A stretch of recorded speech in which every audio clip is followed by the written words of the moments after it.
Good morning, good afternoon, or good evening. Welcome to the Bronx Queens Bros podcast, better known as the BQB podcast. I'm Big B. We got Big D. We also got Jack B. Dave, how you doing?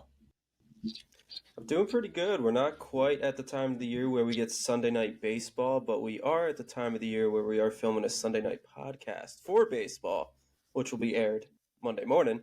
But here we are Sunday night. I'm feeling great, ready to get into it. Jack, how you doing tonight? Guys, I'm doing great. It's been a bit of a hiatus for us, but we're back. We're excited. Another day. No free agent deals for Jordan Montgomery. No free agent deals for Blake Snell. We'll get into that in a little bit. I heard we're doing an Immaculate Grid, and we got some other stuff planned, so I can't wait to get into it, guys. But first, V, why don't you take it away with the message from our sponsor? This episode is sponsored by one of the best secrets kept in northern New Jersey, Engineering and Design Concepts, a small company doing big things, specializing in product development, manufacturing, and test equipment. If you or anyone you know need assistance in that field, they are the company you need to contact. The link to their website will be in the description below. Now, Jack, I don't know about you, man. On the socials, if you don't follow us, please go right now. Log into your Instagram, your TikTok, your Facebook, wherever you get your socials. We're all over at BQB Podcast. We did the Immaculate Grid, and we were getting a few thousand hits all over the place here. Some people were saying we sounded like idiots. Some people said we sounded smart. So I want to just jump right into an Immaculate Grid if you guys are open for it. Let's do it. No. I need you to bear with me. We always have some technical difficulties as we wait for me to load everything in. You got it, V. And there we go. We're getting faster, guys. They call me Big V for a reason. The V stands for technology. So, as you see here, we have the Nationals, Giants, and then a season with a ERA of a 3? Or less than a 3. 3 or lower. The Phillies, Tigers, Blue. Wow, this is that's an interesting one here. But I like it. I like it here, guys. I'll open up the board, as we like to say, to the... Let me take a stab at one, V. I'm going to go Phillies ERA less than 3. And there's a little bit of a hint for these ERA less than 3 guys. Relievers are kind of like hacks in this. So I'm going to go with Jake Diekman. Did pitch on the Phillies. I believe he had a year with an ERA under 3. Back with a 0.09%. Current Met, too. So I respect that. That is our lowest ever in BQB history on the Immaculate Grid as of now. Dave, I don't know about you. I don't know if we're going to be able to top this one off here. I'm certainly not going to top that. Wow. Okay. I got a Blue Jay reliever. Do you guys remember that relief pitcher who came up at 20 years old? I believe his last name was Ozuna. Yeah. I can't recall his first name, but I'm assuming if I put in Ozuna. I think it's Roberto. Roberto Ozuna. He definitely did that. 2%. I'll take the 2%. Not as good as Jack's there, but it's not bad. Not bad. I'm gonna let you guys handle that Tiger at less than 3 RA. I feel like you'll have a better grip than me. I'm going to go with maybe a safe choice here, but I got to get one on the board. I'm going to go Giant Blue Jay. Let's go Jeff Kent. Yeah. All right. 7%. Wasn't as obvious as you thought. Well done. That's pretty good. I'll take it. Okay. All right, Jack. I'm gonna go with Nationals and Blue Jays. I'm gonna go with a bit of a throwback name, Adam Lind. Adam Lind for Blue Jays and Nationals. I believe 1 year, maybe 2 years on the Nationals. 3%. I got one for the Giants and Phillies. Hunter Pence. Yep.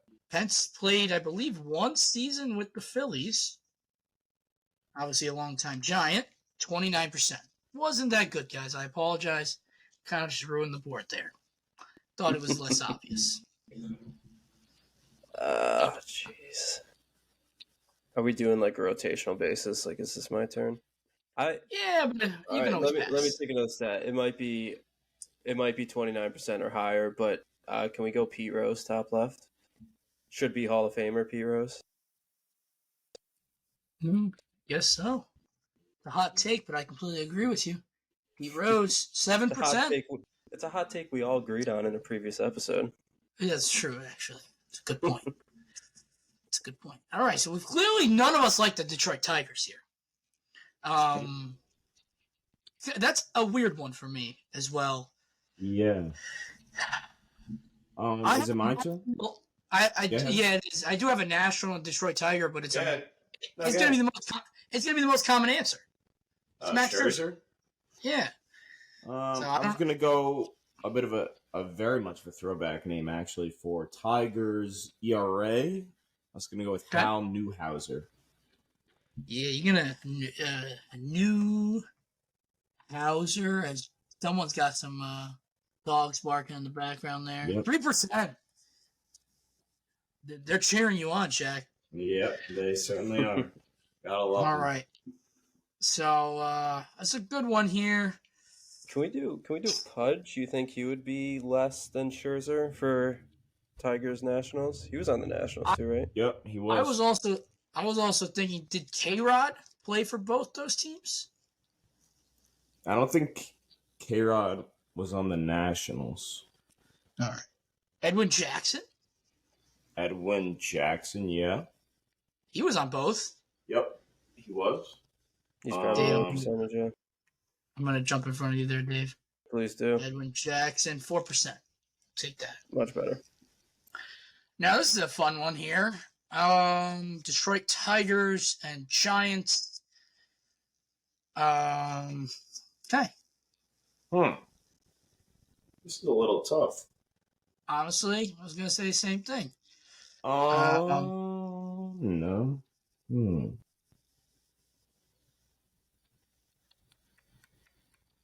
Obviously, there's someone we're not thinking of. It's probably very obvious. But clearly not clicking in my head at this very moment in time.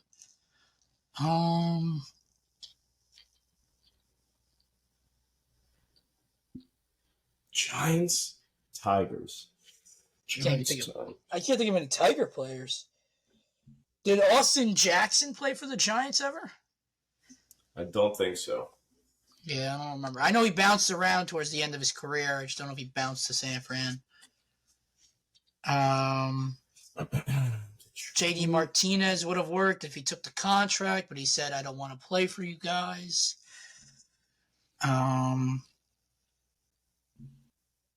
Nicholas Castellanos never played for Giants. Boys, I have no one right now. Detroit, San Francisco. Jeez. I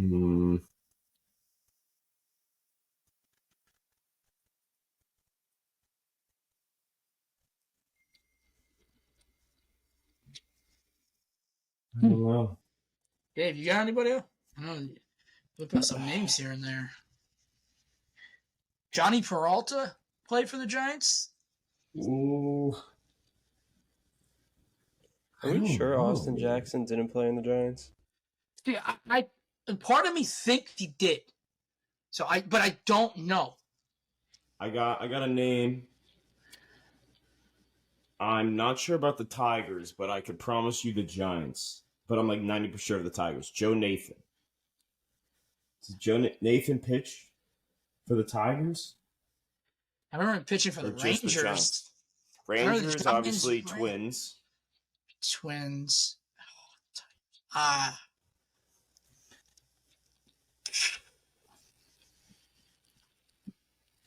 like it. Okay. Jack has the right to go with it with that 0.09%. So we'll let it rip. Joe Nathan, 6%. Attaboy Jack. Attaboy. Wow, well done. Rarity 61. Who was the most common answers? I grabbed the most common answer when I did. Scherzer was that most common answer. That's great. Oh wow, Edwin Okay. Jackson, most common for For Washington. the bottom left. Toronto, yeah. He's That's played on a funny. bunch of teams. Yeah, he has the record as of now, I believe. I know Rich Hill's claiming that record very soon, but Yeah. not yet. Austin Jackson did play. He started the year of 2018 on the Giants and then went to the Mets for the last season of his career. Wow. Dude, Good call. I knew he was a. That's fine. I'm not. I bet. You're good. All right, Jack. You want to know what's even crazier though? The fact that I knew that Austin Jackson played for the Giants. That the fact that there's two stud pitchers and arguably a top 5 DH in Major League Baseball still unsigned with, I guess you can call it 10 days before opening day with the South Korea series between the Padres and Dodgers, but, more or less like 18 days out. This is insane. Blake Snell, Jordan Montgomery, J.D. Martinez. You also got guys like Tommy Pham out there. Matt Chapman just signed a very small deal, in my opinion. This is insane. There's also some other names that I don't know off the top of my head that are very talented guys. But the reigning NL Cy Young is still unsigned. The guy who just helped carry the Texas Rangers to their first ever World Series win is still unsigned. And a guy in J.D. Martinez who in 110 games clocked 33 home runs, drove in like 100 RBIs in 110 games. How are these guys unsigned? I don't understand. It's pretty crazy what's going on in Major League Baseball right now. I might be wrong, V, but didn't Eddie Rosario just sign a minor league contract? With the Washington Nationals. And he hit 22 home runs. He was a well above average hitter. Yeah, he was one of the staples in that Braves line for the last couple of years, and he's getting a minor league contract. Kike Hernandez talked about in an interview that I saw that teams really weren't offering that much money. It was almost like, he didn't really say collusion, but that's kind of like what he was hinting at. Like, basically, all the teams are looking at the same data, and that data is telling you how much a player's worth, and that utility, multi-position player isn't worth as much as they once were. So, yeah. Tommy Pham, think about how good he was for the Diamondbacks and the World Series, and even throughout the playoffs. And really, as soon as after they acquired him, he was even solid for the Mets. He's been a solid player his whole career, really. And he's a free agent right now. It's a weird kind of scenario going on in Major League Baseball. I know we talked about the pants last time, but I think this goes back to my point. There's always something with Major League Baseball. Like, we're never talking about it as a league for the right reasons. 2 top guys aren't signed. Matt Chapman, who turned down $100+ million from the Oakland Athletics a couple of years ago, is signing for $58 million for 3 years. It's pretty wild to see. Yeah, I completely agree here. It's unfathomable. I don't know. I forgot exactly the numbers that Chapman got. There was like a 3-year deal with opt-outs after each year, kind of like a Bellinger type contract, right? Which I was also shocked Belly didn't get a bigger deal. To be honest, high AAV for sure, so he still gets paid. But I don't know. I'm surprised nobody's given Blake. Blake Snell apparently turned down a contract off from the Yanks. Montgomery apparently won 7 years. I don't know who's going to give in first, either a desperate team or the player. I think it's going to end up being the player. But a guy. I could think of so many teams in this league that can easily use one of these players and make their teams better. Yeah, every team would get better with one of these players. I don't think there's a team that would get worse. That's pretty, I think, agreed upon across the board. And there's a couple of obstacles in the way here. So I think what Boris was expecting was an injury to happen, right? Somebody to get hurt, somebody to go down, and a team to become desperate and sign one of these guys. And what did we see? We saw Kodai Senga get hurt. And the Mets said, we'll keep what we have. And, this is no, disrespect to the Mets. I'm not trying to get on you, V, but it's an example. It's an example. Yeah, it's just what they did. And what happened with the Red Sox? Lucas Giolito's hurt. He's going to miss the whole season. And, you would think maybe they're desperate. Their fans are all over the ownership group. We got to make a move. We got to make a move. What do? They're standing pat. They're not making a move. So, super interesting. Seems like the owners are locked in to make sure Scott Boras doesn't get his way with these two pitchers. But, I don't know. As a Yankee fan watching spring training last couple games, I would love for the Yankees to sign one of these guys because our starting pitching does not look too hot. No, not at all. Funny enough, the Mets have the lowest spring training starter ERA. I don't know if anyone took a peek at that. I saw that. Yeah. Hey, the rotation of 4s and 5s, I'm all behind it at this point. I'm a firm believer. I know it's just spring training. I'm not looking too much into it, but I do like our staff. I think it's actually a little underrated. I don't think we're a top even 8 staff in the National League, but nonetheless, I personally don't want the Mets to even entertain Snell unless it's a Bellinger type contract where it's a couple of years, opt-outs installed. I would like Montgomery though on a 5-year deal. He's shown that he could pitch 180 plus innings year in, year out, and that's a guy we would definitely love on the team. Yeah, for sure. And one more caveat and wrinkle into all this is that I think Boras and probably Montgomery expected the Rangers to be very much engaged in these contract negotiations.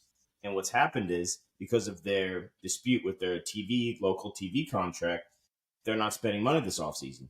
So, well, I mean, the Rangers have a lot of money in the books too, and they just won their World Series. They went all in and they got their ring.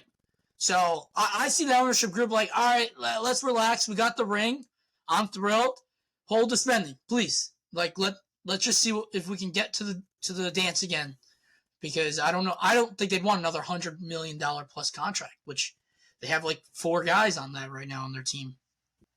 Yeah, I mean, I don't mean to go off on a tangent about the Rangers, but I think they're a super interesting team just because of they basically have the Mets pitchers from last year or 2 years ago with Verlander, or not Verlander, with DeGrom and Scherzer.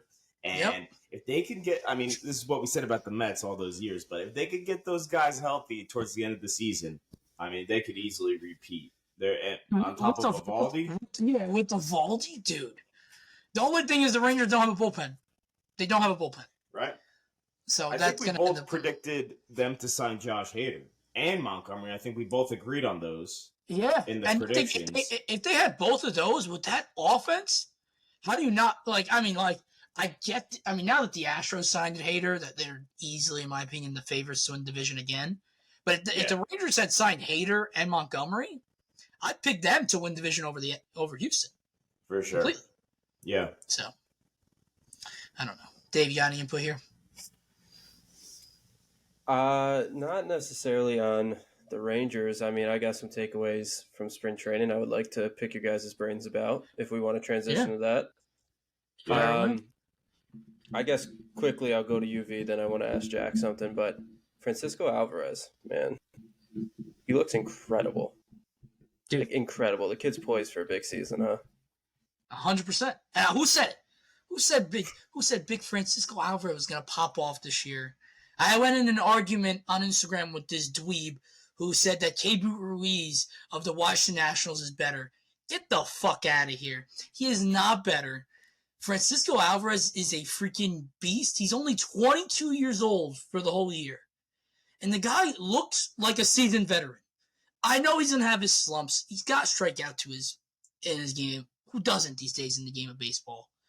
But he looks like the real deal. Gunning guys out. He was Ottavino on the mound. Hitting bombs. This kid is poised. Dave said it right on the money. Poised to have a great season. Not only that, but the kid learned some English. And he's speaking English now. What can he do? Dude, this guy full-on interviews in English now. It's so Crazy. Impressive. Very impressive. They got to give him a Braves-like extension right now. Give him 12 years for $140 million. Please. Just do it. He's 22. 12 years, he'll be 34 at the end of the contract. He's still young. Like, it's crazy how young he is. And I said he was going to hit 30 this year. In an interview we posted, he said he's going to hit 41. So, we'll see what happens. Let's flip it on over, Jack. Let's talk about one positive note from Yankee spin training before I ask you about a potentially negative note. Juan Soto is on fire, hitting bombs, having a great spring training. Did your excitement build at all after seeing Juan Soto play? Is it possible to build even higher than it was when we signed him or traded for him? Yeah. I'm just super excited. I know a lot of Mets fans, especially on the Twitter app, love to talk about how he's just a rental and that he's coming to the Mets next year. But I'm excited for this season with Juan Soto, hopefully with a healthy Aaron Judge, hopefully with a healthy Giancarlo Stanton, and just a functional offense, which we really haven't had in probably a year and a half for the Yankees. So, yeah, I'm pumped up. What is he hitting, like 600 in spring training? He's got 4 home runs. Crazy, yeah. He's locked in. He looks unbelievable. And, Jack, I want to let you know I'm not one of those guys that's going to talk about Juan Soto to the Mets at all this year. I'm not that Mets fan. And I wish most Mets fans would shut the fuck up about it, honestly. It's sad because it's like you have a whole season to look forward to. We have a whole season to watch. There's so much to look forward to this year. Let's talk about it in the off season, right? And then I'll start talking. December of 2024, Jack, I will be all in your ear about it. I would respect it. Like, let's say the Yankees are bad. Like, it's May and the Yankees are in 4th place and they're 7 games under 500. Talk about. I mean, that's fair. But right now, it seems a bit silly. I completely agree. I'm not all with it. I get it. It's all headlines. It's all from social media. I don't want to read about that though. So that's all I've been reading about. And I'd rather read about Alvarez. I'd rather read about Alonso. I'd rather read about the actual people in the building, people that are on my team. That's what I want to read about. I'll read about Juan Soto having an MVP year for the Yankees this year. And that's fine. And then we could discuss the rest after the end of the season. Until then, focus on the players that are on the Mets right now. Spring training is interesting because you see a lot of people who will say, spring training baseball doesn't mean anything and blah, blah, blah. And part of that is true. So it's when you see a player playing so well, it gets you excited. But on the flip side, when you see someone playing not so well, it gets you nervous, right? And Jack, I really want to talk about, you know who I'm going to talk about? Mr. Rodon. Yeah. Just abysmal. And, you listen to the interviews, I'm working on things, blah, blah, blah. What are your thoughts on Rodon? Like, comment on so him. I threw that game on while I was working, and, I mean, I threw it on right as the game started, and I saw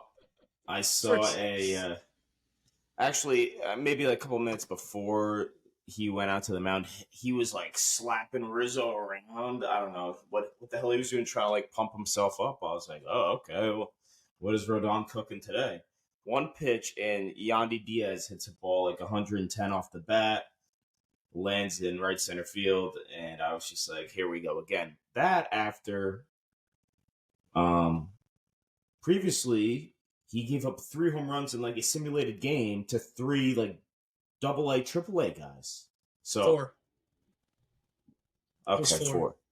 Thank you, V. You're welcome. So just not really excited. And when you watch, right? You watch a guy gives up a home run. Like Garrett Cole used to give up home runs, and I would still be I would still see like his stuff is there. He just he tried to throw a fastball, and it ended up down the middle, and he throws hard. The guy hit it far. I mean, Rodon's throwing 91, 93. Like that's what he's throwing. So that is not a good sign, especially in like the warm weather, right, where you're feeling good. What is he going to be throwing in the Bronx in April, May, when it's still a little bit chilly? His slider didn't look great, but his slider was effective last year. Got a lot of swings and misses off of it, but it starts to get predictable when you can't land the fastball for a strike. His changeup's really nothing special. He's really a 2-pitch pitcher. So a little bit scared to say the least. So I don't know. I don't know what to say. I'm just nervous. Listen, Sean Manaea is throwing harder than Carlos Rodon right now. No knock on Sean Manaea, but that's not what should be happening. Rodon used to throw 97 in the 7th inning for the Giants. Yeah. For the White Sox. He doesn't have that in his arsenal anymore. Why? Where did that just stop happening?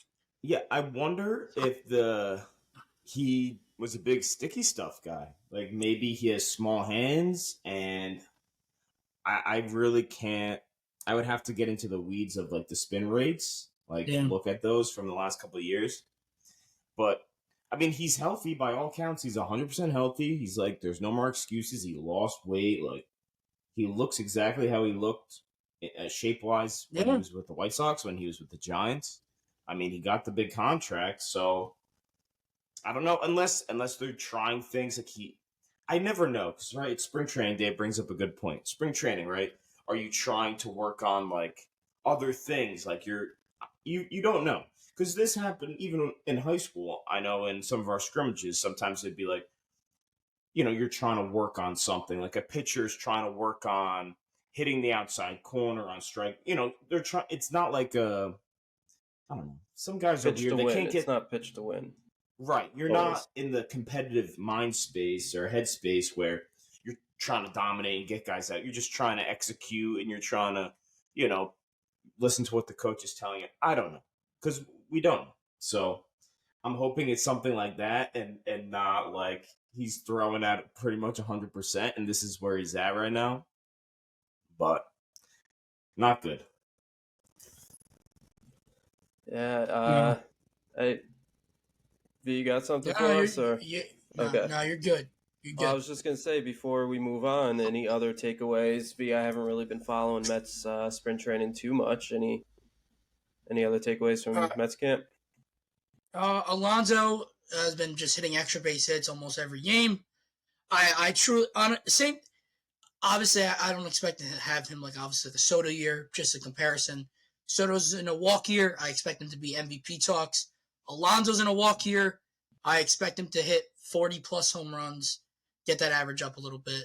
It's just the way it happens. They're playing for a big contract, and they've obviously shown they could have big seasons before. I expect Alonso to have a very good year this year.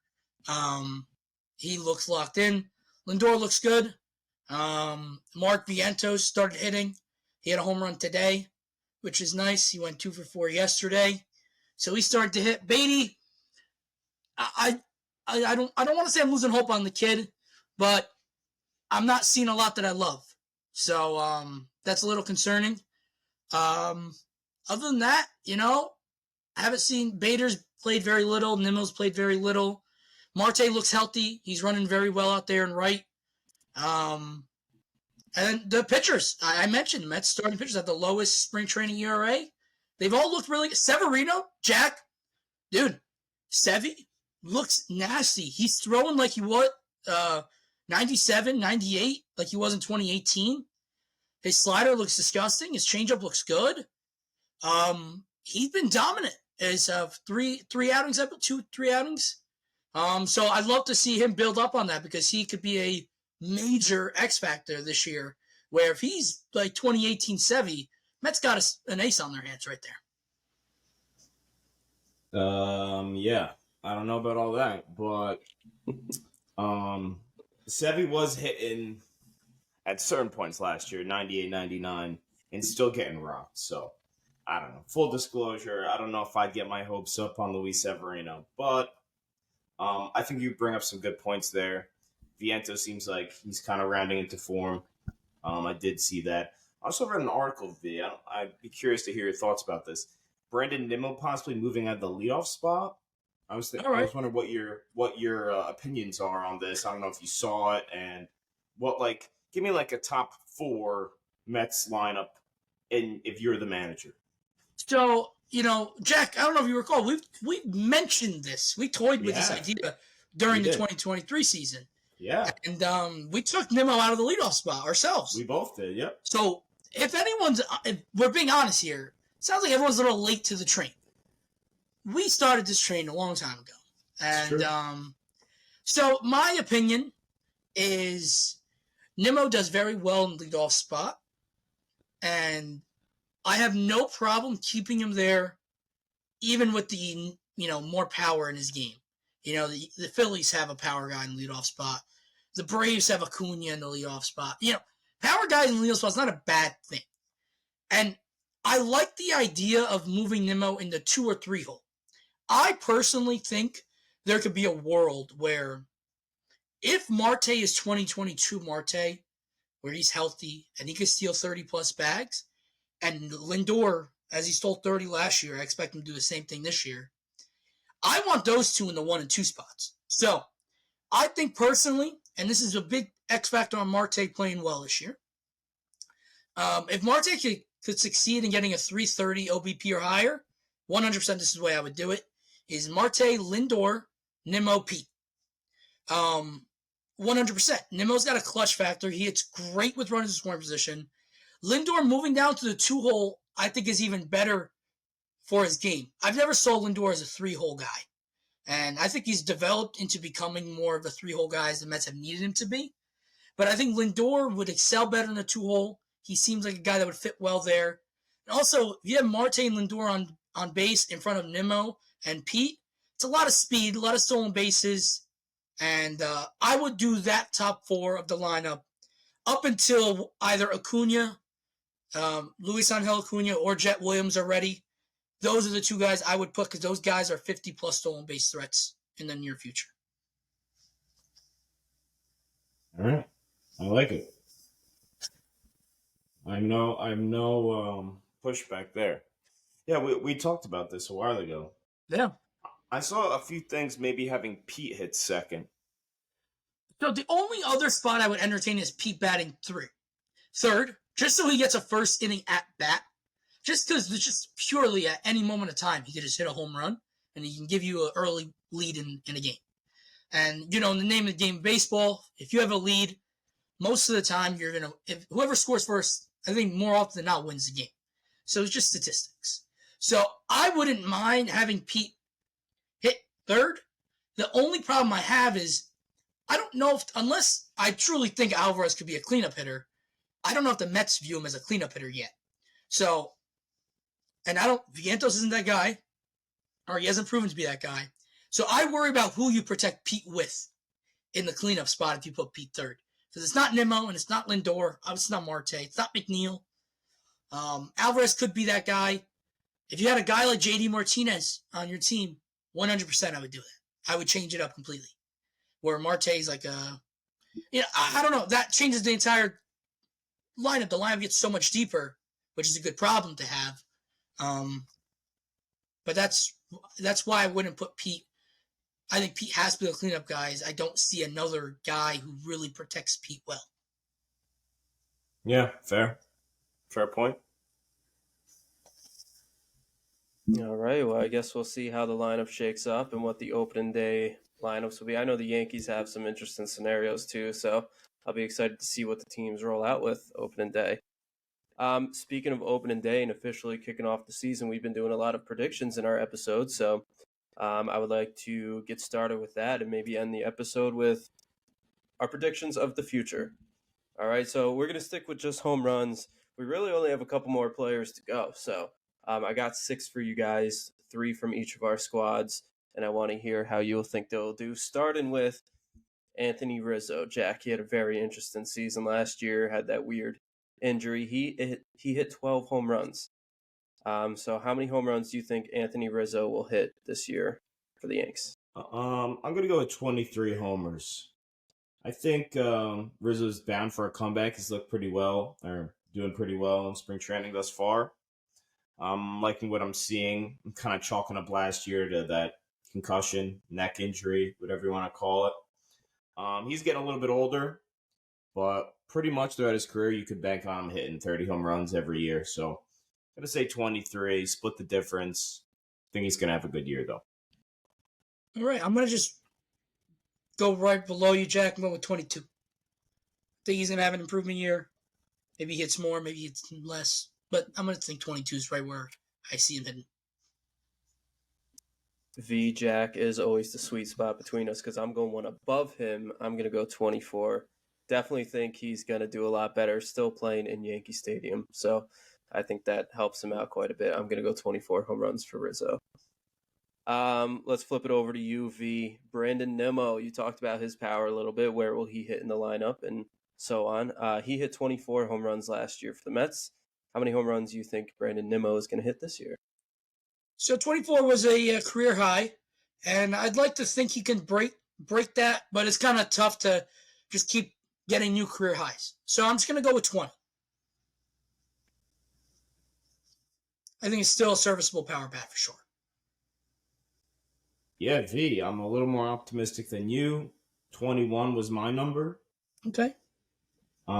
Like we said, I think Nimmo's he's a force in that Mets lineup, and maybe if they keep him out of that leadoff spot, he can provide a little bit more of a spark, but I'm going with 21.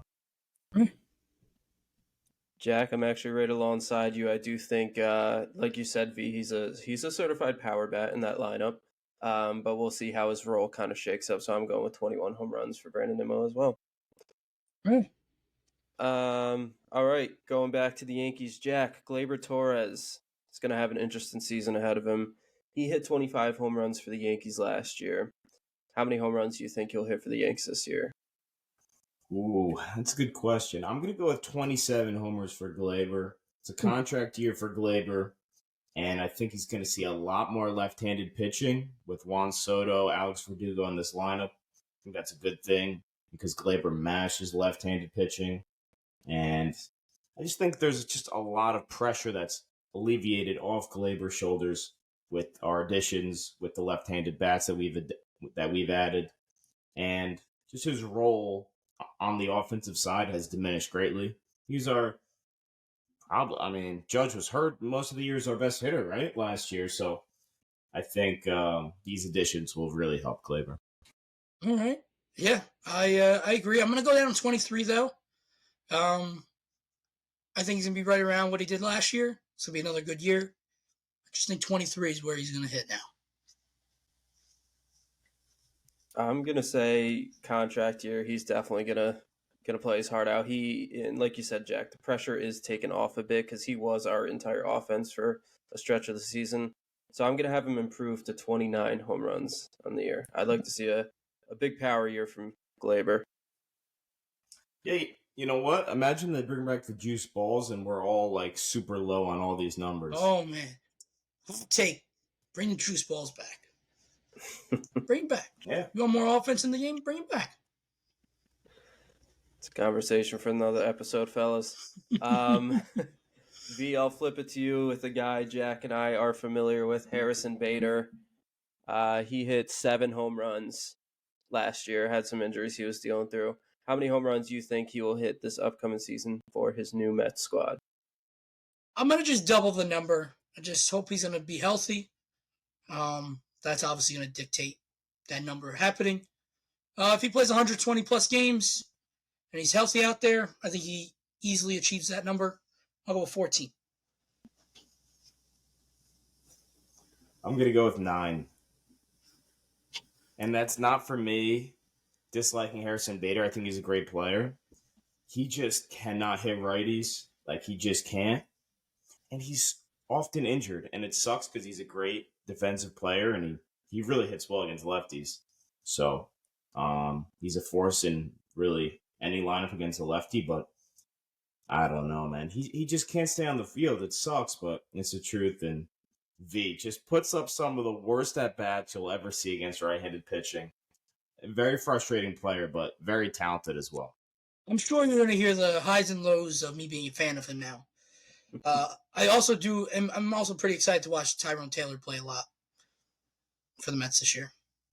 Right. Shout out Tyrone. You got Juan Soto, you guys got Tyrone. I'm gonna say Bader gets on the field a bit more. I'm always gonna low key root for him because I like the way he presents himself and the way he plays the game. but I'm a little bit under UV. I'm going to go with 13 home runs on the season for Harrison Bader. All right. All right, Jack, I'm very excited to hear your insight on this one. You as well, B. But Austin Wells, kid's got some potential. I'm really excited to see how he does for the Yankees. He had a bomb in spring training the other day, and he did have 4 home runs in just 19 games when he was called up last year. So, Jack, what do you think in terms of home runs, Austin Wells? How do you think he'll do this year? I'm thinking 17 homers for Austin Wells. I think 17 is a good number for like his real first, shot at the big leagues. He really pulls the ball a lot, which is great for Yankee Stadium, obviously. Another guy that has really no pressure to really produce at all in this lineup. And he's going to see a lot of righties because of Judge and Glaber and LeMahieu. So, yeah, I'm thinking he's going to have a solid year. 17, not Gary Sanchez numbers. I mean, we forget how good Gary Sanchez was when he first got called up. Oh, my God. Yeah, that's a good comparison. Jack, I'm actually a little more optimistic than you. I think he's going to hit 21 home runs this year. You said all the reasons why I think he will. And he's a power hitter, lefty, Yankee Stadium. He's probably going to strictly play against righties. And I just see him as just a lefty power bat in that stadium. I don't expect a high average, but if he can just play good defense, clock a few home runs for you guys, I think he'd be more than a serviceable player for the Yanks.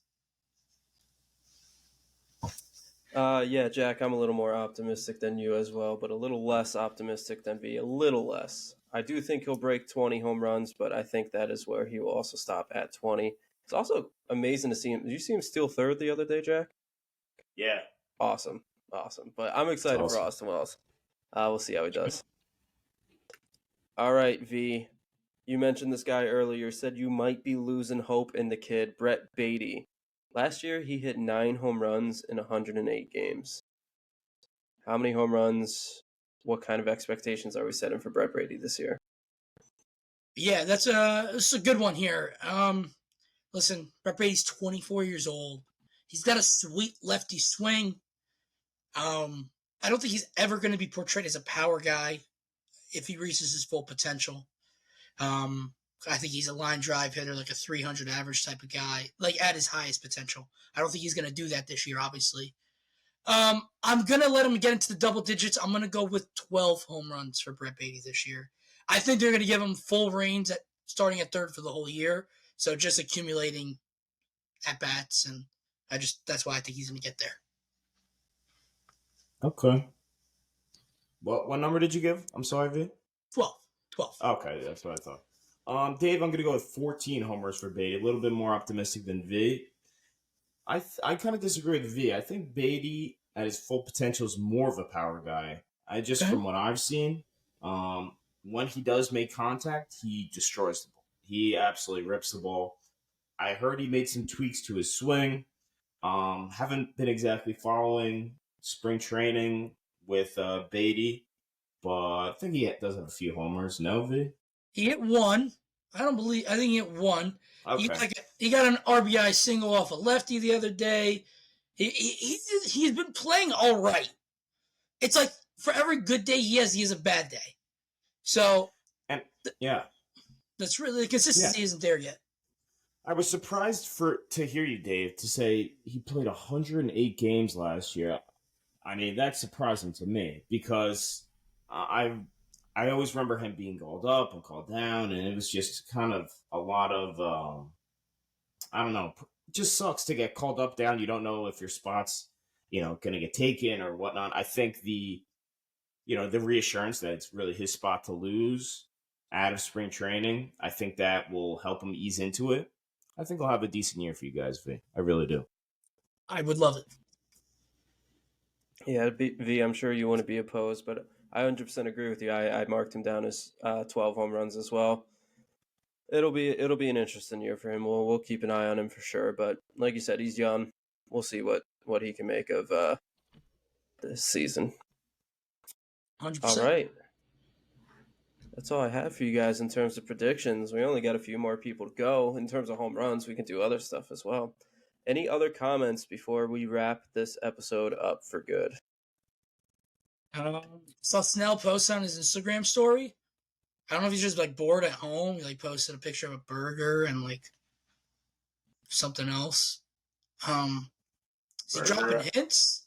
Is he going to the Marlins? Jake Burger? I was thinking In-N-Out Burger, In-N-Out, like the Angels. The Angels? Ooh. I saw he posted a picture of a pony as well. So the magic land of Anaheim, maybe. I think he's probably just trolling. He's trolling. He's bored. He's playing a lot of COD on Twitch, so that's always good. Yeah.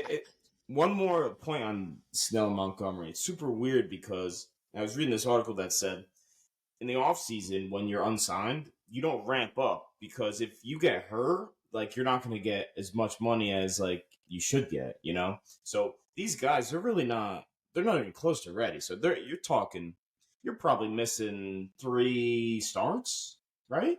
I mean, as of now, I would say 2. But yes, nonetheless, that's now. If you wait one more week, it's a third. You wait another week, it's a month, you know? I'm very interested to see if Boris can pull a bunny out of his hat, or It's going to end up, in my opinion, being a short-term, high AAV opt-outs throughout the entire contract. I think that's what's going to end up happening.